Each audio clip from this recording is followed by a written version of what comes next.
All right, ready to dive deep. Today, we're taking a look at this document on what they call elementary quantitative methods. Sounds a bit, back to school, maybe. It does, doesn't it?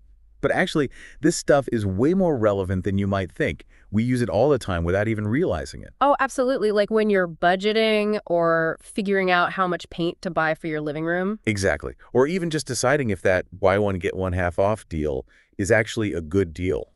Math is everywhere. And this document, it kind of lays out the foundational concepts in a really clear way, like a toolbox, for understanding the world around us. Okay, so chapter 1 is all about revision of prior knowledge. What exactly does that mean? Well, it's like making sure we're all on the same page, revisiting those basic concepts that we might have learned a while back, but maybe haven't used in a while. The building blocks, so to speak. So like fractions and decimals. Yeah, fractions, decimals, percentages. It starts with the order of operations, which is super important for getting the right answer when you have a string of calculations. Oh, right. PEMDAS. Please excuse my dear Aunt Sally. I remember that from school, but honestly, I couldn't tell you what it stands for now. Parentheses, exponents, multiplication and division, and then addition and subtraction. And you do them in that order, from left to right.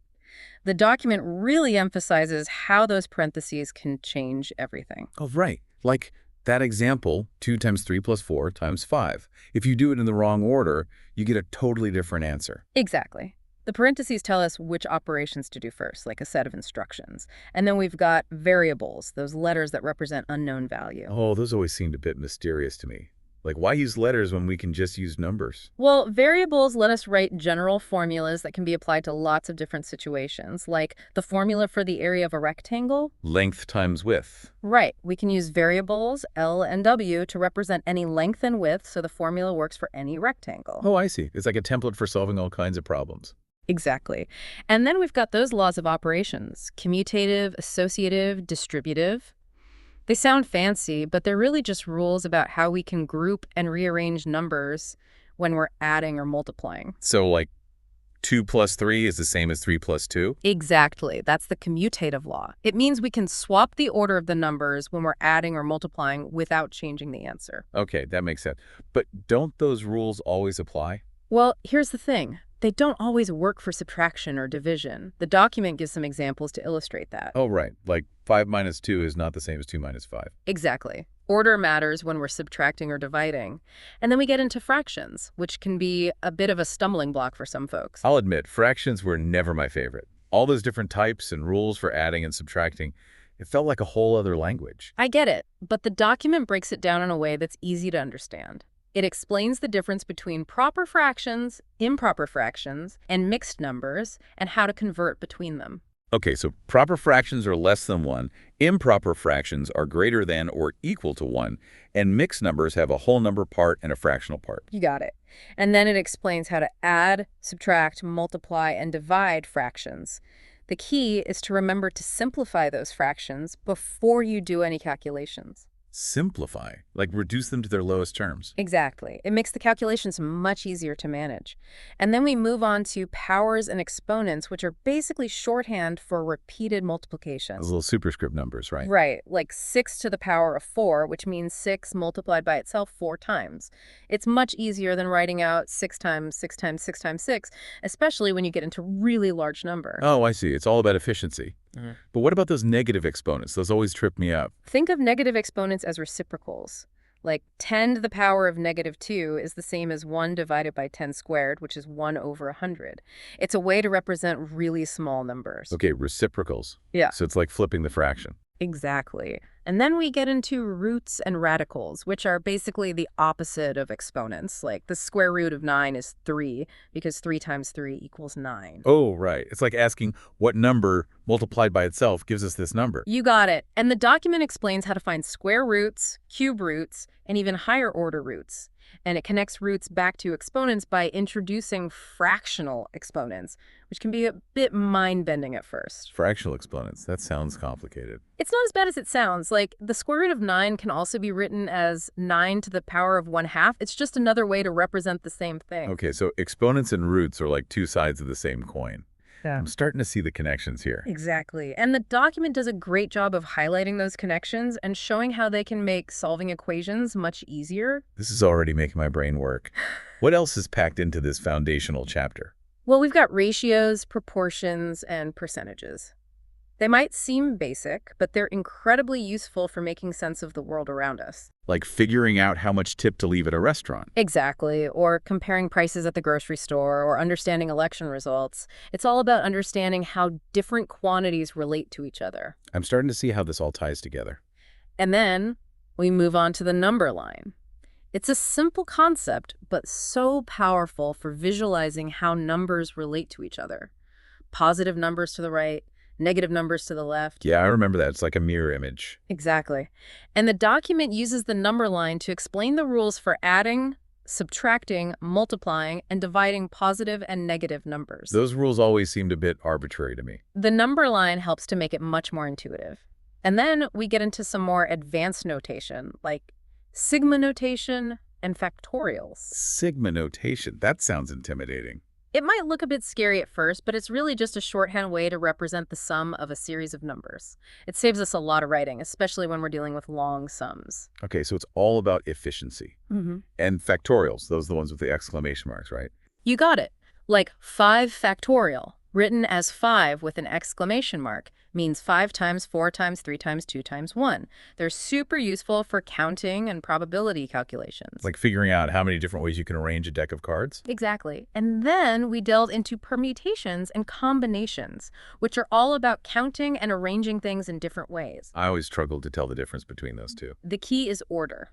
With permutations, the order matters, like awarding medals in a race. Gold, silver, and bronze, the order makes a difference. Right. If the order changes, the outcome changes. But with combinations, order doesn't matter. Exactly, like choosing a team of players for a game. It doesn't matter who's chosen first, second, or third, as long as they're on the team. Okay, so permutations are about order, and combinations are about just selecting a group. You got it. And then we wrap up Chapter 1 with units and measures, focusing on square units like square meters and hectares. These are essential for understanding things like area and volume. Area and volume, like figuring out how much carpet to buy for a room or how much water a swimming pool can hold. Exactly. And the document gives us some handy conversion factors for switching between different units. This chapter has been a whirlwind tour of mathematical concepts. I'm starting to see how all of these seemingly disparate ideas are actually interconnected. That's the beauty of math. It's a language for understanding patterns and relationships, and it's all around us, whether we realize it or not. My brain is already feeling a bit stretched, and we're just getting started. Just wait until we dive into Chapter 2. We'll be exploring the fascinating world of functions and how they're used to model all sorts of real-world phenomena. So, Chapter 2 is titled Functions and Representation of Functions. Get ready to wrap your head around, functions. Functions, yeah. I remember hearing that word a lot in math class, but honestly, I'm not sure I could give you a clear definition. You're not alone. A lot of people find functions a bit abstract, but really they're just a way to describe relationships between different quantities. Okay, so like if I put in this much effort, I get this much result. Exactly. It's like a machine with inputs and outputs. You put something in, the function does something to it, and then spits something out. The document wants to make sure we understand that for every input, there's only one output. It's a special kind of relationship. Okay, so it's not just any relationship. It's got to be one-to-one. You got it. And Chapter 2 walks us through different types of functions, starting with the simplest one, the linear function. Linear, so like a straight line. Exactly. You can graph it as a straight line, and it's represented by the equation y equals x plus b. Oh, right. Y equals mx plus b. I remember that from algebra. Same thing, just different letters. The a is the slope of the line, and b is the y-intercept. Okay, so the slope tells us how steep the line is, and the y-intercept is where the line crosses the y-axis. You got it. And the document wants us to be comfortable interpreting what those values actually mean in different situations, like if we're talking about the cost of producing something. So like if the slope is 2, that means the cost increases by $2 for each additional unit produced. Exactly. And then we move on to quadratic functions, which are a bit more complex. Their graphs are parabolas, those U-shaped curves. Parabolas, right. I remember those from physics, like the trajectory of a ball being thrown. Exactly. Quadratic functions show up all over the place in the real world. And the document walks us through how to graph them and how to interpret those key features of the parabola, like the vertex, which is that highest or lowest point on the curve. So we're starting to move beyond just straight lines now. Yeah, we're getting into curves and more complex relationships. Then we get to exponential functions, which are all about rapid growth or decay. Exponential. That sounds intense. It can be. Think about things like compound interest or population growth. They start off slow, but then they really take off. Right, like that old story about the grains of rice on a chessboard. Exactly. Exponential functions can be a bit mind-boggling, but they're essential for understanding a lot of real-world phenomena. Okay, so linear functions are straight lines, quadratic functions are parabolas, and exponential functions are all about that rapid growth. You got it. And then, just when you thought it couldn't get any more complex, we get to logarithmic functions. Logarithmic, I vaguely remember those from somewhere, but I'm drawing a blank. Don't worry, they're a bit tricky. They're basically the inverse of exponential functions. Inverse, so like opposites. Kind of. They help us solve for the exponent in an exponential equation. Okay, so if exponential functions are all about raising a base to a power, logarithmic functions are about figuring out what that power is. You got it.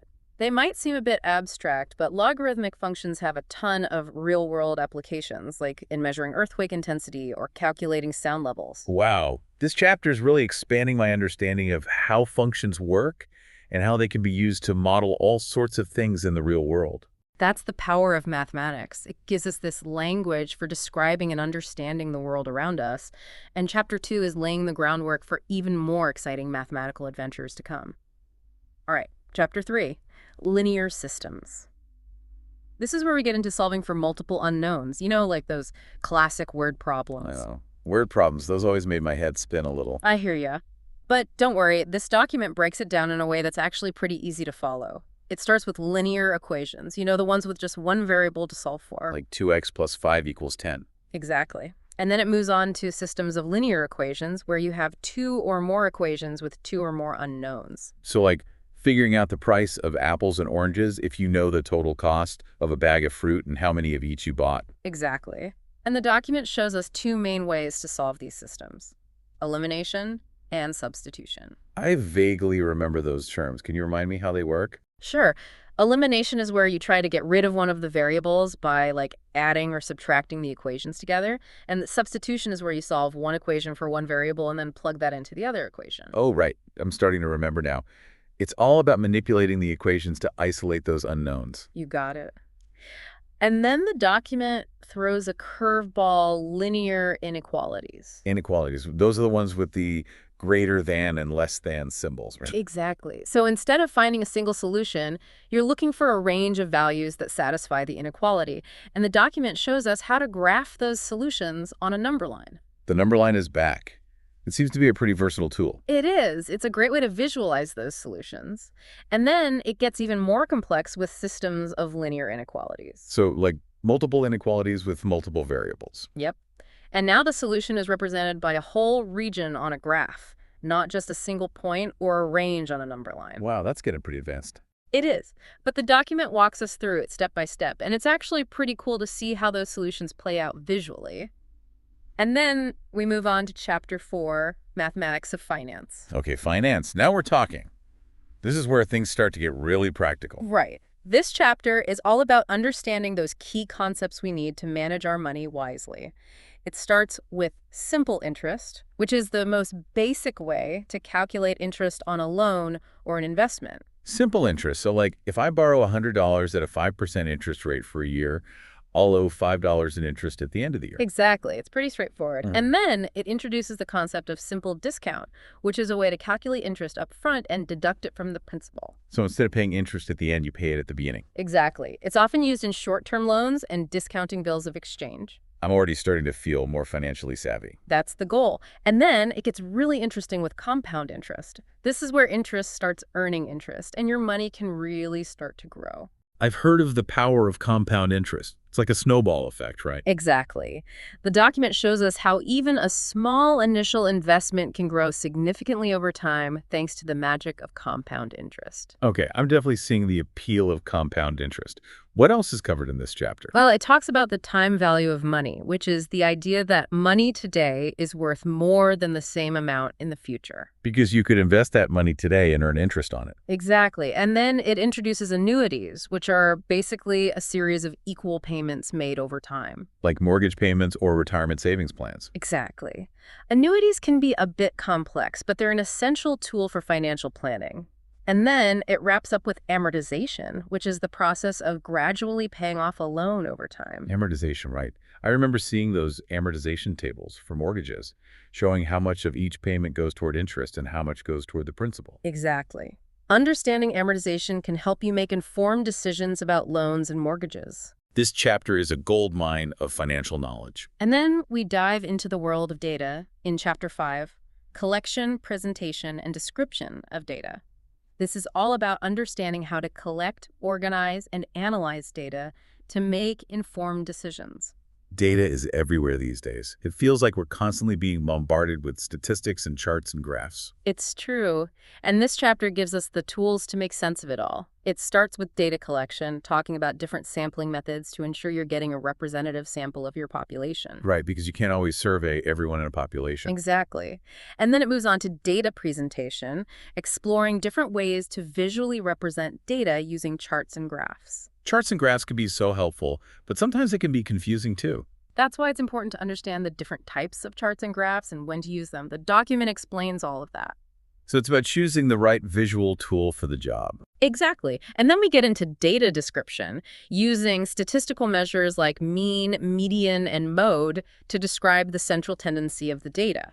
Right, those are all different ways to talk about the average value. And it also covers measures of dispersion, like range and standard deviation, which tell us how spread out the data is. So we get a sense of both the typical value and how much variation there is in the data. Exactly. And then Chapter 6, an application of differentiation. Differentiation.